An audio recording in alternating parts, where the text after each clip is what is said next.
Сега искам да поговорим за нещо, което много от нас са изпитвали пресъхването на устата. Защо се случва и как можем да се справим с него? Една от основните причини за пресъхване на устата е дехидратацията. Недостатъчно пиене на вода може да доведе до този проблем. Някои лекарства като антихистамини, антидепресанти и лекарства за високо кръвно налягане също могат да предизвикат сухотата в устата. Медицински състояния като диабет, синдром на Сьогрен и автоимунни заболявания също могат да са причина. Лечение на рак като радиационна терапия и химиотерапия може да увреди слънчните жлези. Тютюнопушенето и консумацията на алкохол също може да намалят производството на слюнка. Високия стрес и тревожност могат да предизвикат временно пресъхване на устата.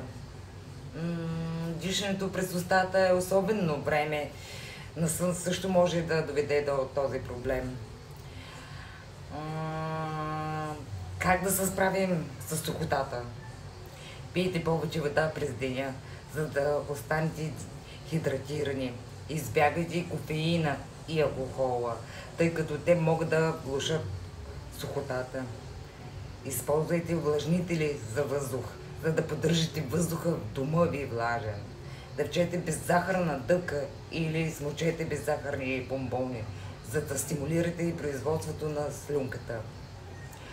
Опитайте се да намалите стреса и тревожността чрез релаксиращи и медитация. Ако пушите, опитайте се да намалите или спрете цигарите.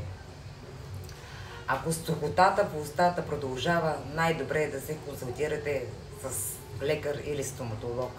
Те могат да ви помогнат да разберете причината и да предложат подходящо лечение.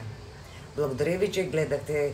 Споделете в коментарите вашите съвети за справяне на сухотата по устата. И не забравяйте да харесате и последвате за повече здравни съвети.